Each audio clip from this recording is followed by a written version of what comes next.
Stocks stumble again in October as a second wave of COVID-19 cases takes hold on the U.S. and investors adjust their portfolios ahead of the presidential election.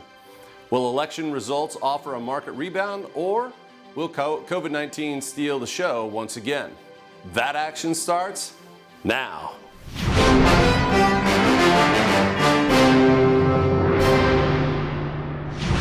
Inaction on a fiscal stimulus bill and rising COVID-19 cases, both here and abroad, put pressure on stock prices in October.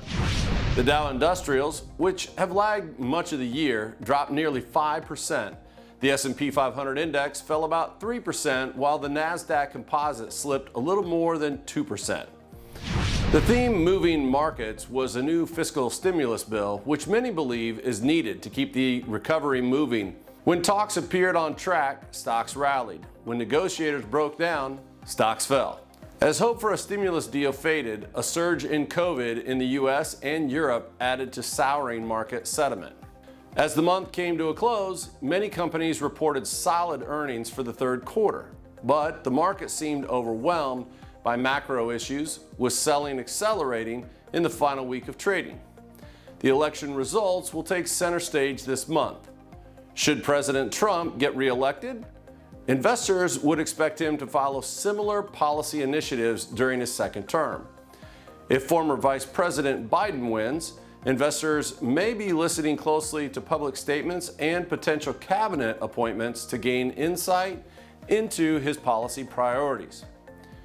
Regardless of who wins, the market may eagerly await signs of the timing, size, and elements of a new stimulus measure as anticipated for the last several months.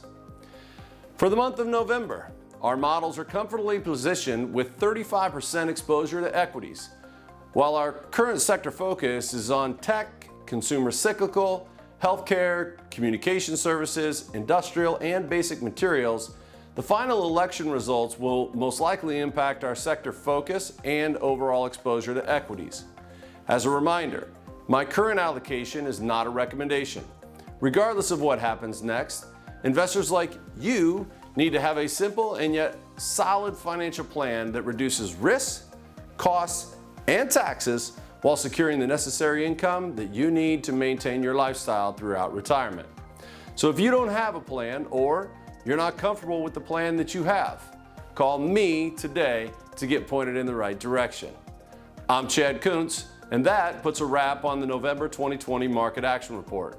Thanks for joining me. It's time for me to get back to the markets, and that action starts now.